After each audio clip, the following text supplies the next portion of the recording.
sebelumnya Citra Raswa yang dikemukakan kenapa itu tidak masuk di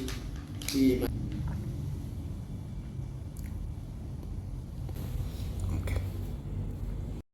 Kalau awal ceritanya Bluebird itu kan 4 orang pengusaha, yang lain pengusaha cukup terkenal, itu dengan kita sama-sama mendirikan PT Bluebird Taxi. Lalu dari 4 pengusaha besar itu 2 itu jadi karena persyaratannya ada pool, kita nggak punya, jadi kita ambil pengusaha yang punya pool. Harus ada perusahaan besar, ambil lagi dari yang lain. Ada yang harus kredit harus cukup, diambil lagi. Tapi itu ternyata satu persatu disingkirkan, dan belakangan tinggal 2 termasuk saya, termasuk kelompok saya dan kelompok lain. Terjadilah tindak-tindak kekerasan. Jadi dan semua itu ada buktinya. Kalau tidak ada bukti, saya tidak berani bicara. Nah, Ibu Min ini kan dulu di Bluebird juga bagian dari komisaris ya Bu ya? Iya. Yang bagian dari direksi lah ya, direksi ya. Di PT Bluebird. Dan yang lainnya juga termasuk direksi kan yang saya tahu dan dikenal orang banyak ini juga kan perusahaan keluarga Bu. Artinya ada saudara-saudara Ibu, adik-adik Ibu situ. Itu yang sebetulnya tidak benar. Tapi yang benar adalah tadinya dari banyak keluarga pengusaha, yang lain disingkirkan, akhirnya menyingkir, dan sekarang pun sebetulnya dianggap hanya dari 2 orang. Saya di mana dari awal saya punya? Jadi Ibu termasuk yang disingkirkan? Termasuk yang disingkirkan. Karena sekarang yang pegang hanya 2 orang yang terkenal kan. Iya, yang termasuk saya disingkirkan, mau diculik, mau macam-macam. Banyak kejadian yang sifatnya buat kejadian fisik. Ini sekarang yang jadi direksi ini siapa Bu? Anak dari 2 orang itu. Anak dari 2 orang. Nah, 2 orang ini adalah saudara Ibu. Ya. Ya sekarang yang menjabat di sini sekarang adalah anak-anaknya gitu ya. Ya. Anak dari 2 orang ini. Jadi, namanya boleh disebut nggak Bu? Boleh. Ya. Anak dari Chandra dan anak dari Purnomo. Oke. Termasuk mereka nikah dengan Nikita Willy. Ada yang nikah dengan Nikita Willy. Jadi Chandra dan Purnomo ini adiknya Ibu? Chandra kakak, Purnomo adik. Oke. Jadi Ibu di tengah ya Bu ya? Ya. Nah, kemudian sekarang ada persoalan gugatan sebesar nilai totalnya 140 miliar Ya. dari PT Bluebird terhadap Ibu. Itu gimana cerita Bu? Jadi gugatan itu saya anggap terlalu aneh. Bisa dibayangkan bahwa pada tahun 2013 tiba-tiba saya digugat. Gugatannya demikian anehnya sehingga pengacara mengatakan ke saya, Ibu nggak usah takut lah, soal gugatan nggak akan bisa dimenangkan. 2014 itu bersamaan dengan di majalah Forbes itu menulis bahwa peningkatan harta dari Purnomo sampai 3,3 kali lebih besar dalam 1 tahun. Di Straits Times mengatakan dari Indonesia banyak orang yang melarikan uangnya ke luar negeri. Di Indonesia ada juga orang mengatakan pengusaha besar yang dari transportasi yang terlibat money laundering. Sekarang kira-kira apa yang disebut oleh Straits Times itu? Tapi yang dilakukan adalah bahwa seolah-olah mereka malah jatuh, mereka naik kok. Akhirnya dikatakan saya jatuh karena apa? Mereka seringkali nama baiknya dijatuhkan. Nama baik apa yang dijatuhkan? Orang mereka sudah saya datangkan PBI mengatakan kalau berita itu tidak benar boleh kita persoalkan, tapi kalau itu berita itu benar kita tidak bisa mencegah. Tapi kenapa tetap saja saya dipersoalkan menjatuhkan nama baik mereka? Lalu saya dipersoalkan melakukan banyak tindak kekerasan. Tindak kekerasan itu ditulis di perkara perdata dan dipidana juga. Dipidana, saya dipidanakan, tapi polisi tidak menemukan apapun tindak pidana saya. Itu kira-kira 5 perkara besar-besar. Dan dari kepolisian juga tidak melanjutkan ke atas ke P19 dan P21 di kejaksaan. Jadi artinya apa? Pada taraf penyelidikan saja saya sudah bebas, tidak terbukti apa-apa. Tapi di perdatanya dikatakan kita percaya bahwa itu benar. Sekarang bagaimana kalau seperti itu? Dan bahkan ada satu yang cukup ekstrim.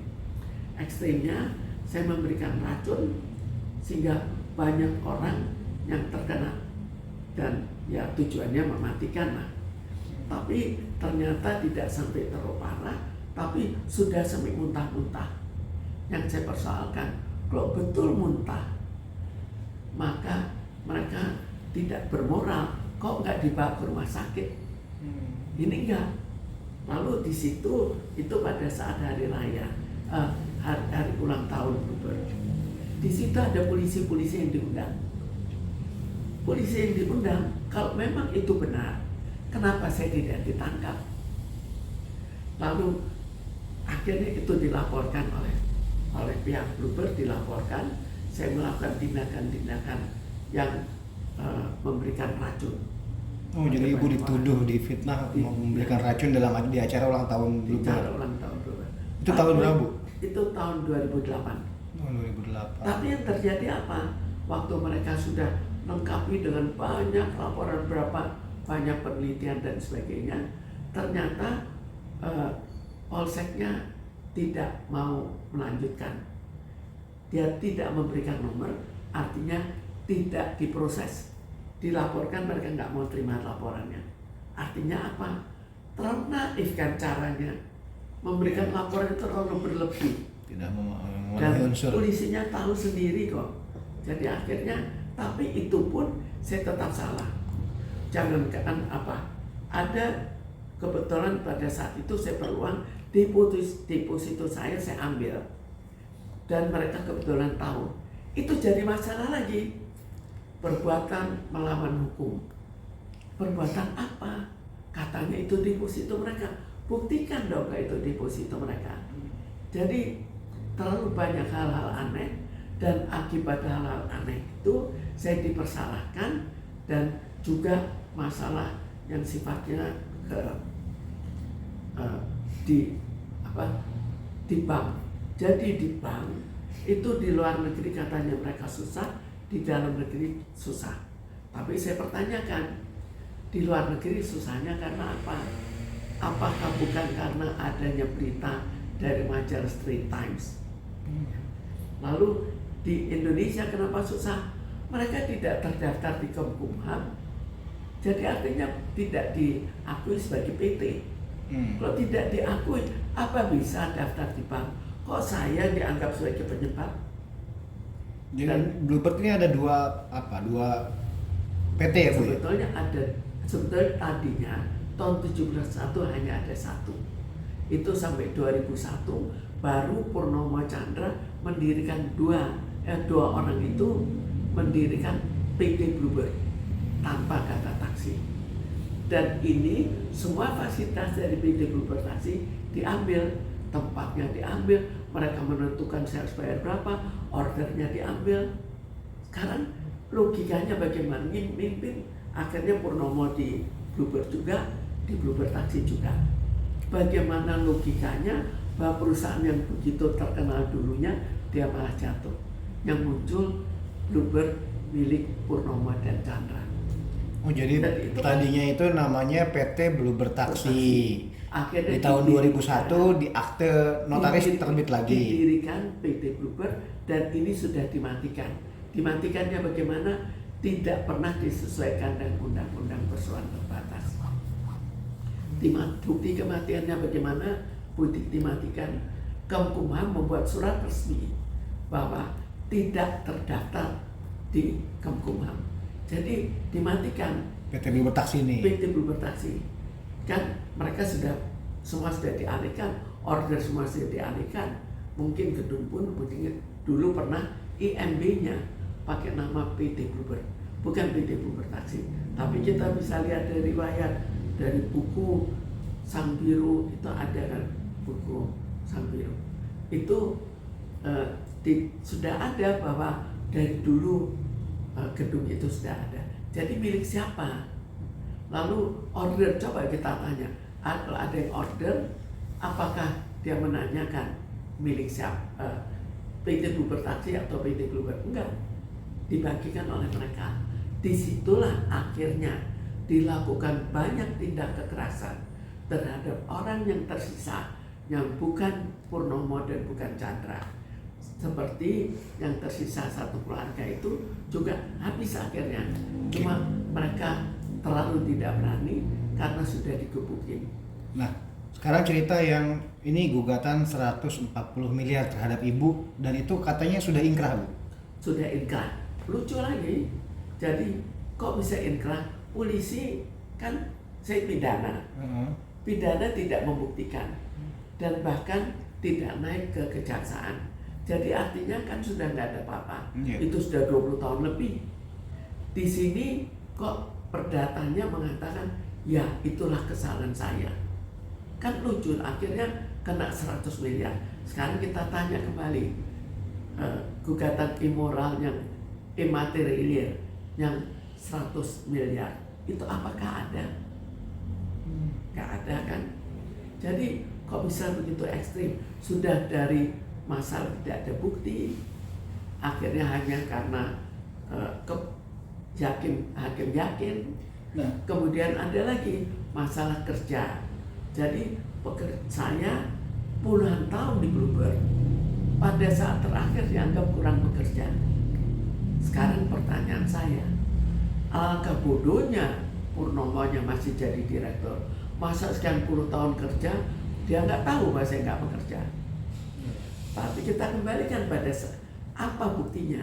Buktinya hanya pengakuan dari satu orang yang sebagai sekretaris direksi. Satu orang.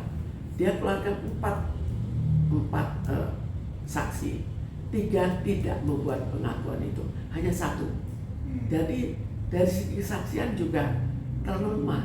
Saya memberikan 5 ke orang. Dan 5-5-nya mengatakan saya bekerja keras dan menyelesaikan program-program komputer di Bluebird. Oke, Bu, ini kan tadi Ibu bilang sudah ingkrah. Kalau ingkrah kan berarti sudah di tingkat pengadilan negeri sudah selesai. Kemudian di pengadilan tinggi juga sudah diputus. Sampai ke Mahkamah Agung, berarti sudah kasasi ya, Bu ya. Dan akhirnya diputus juga ingkrah. Ibu diharuskan membayar 140. Tahun 2016 waktu itu saya tidak diberikan putusannya. Saya menanyakan. Nah, itu dia yang mau saya tanya. Jadi selama proses pengadilan negeri, pengadilan tinggi sampai kasasi ini, Ibu dipanggil nggak ketika bersidang? Waktu itu saya percaya pada pengacara. Tapi sebetulnya harus agak rasional lah. Masa saya di sini ada kerja rodi, semua gaji selama saya bekerja semua diminta kembali dengan denda. Itu apa namanya? Kerja rodi. Apakah kita tidak bisa berpikir secara rasional? Apakah kita tidak bisa berpikir secara rasional? Kalau bukti tidak ada, ya jangan dijadikan bukti. Oke, Bu, ini minimal maksud saya jadikan materi wawancara ini untuk opening dulu, Bu, ke tim pengacara kita biar mereka tahu sedikit kulit persoalannya. Nanti kita atur waktu pertemuan ya, Bu ya.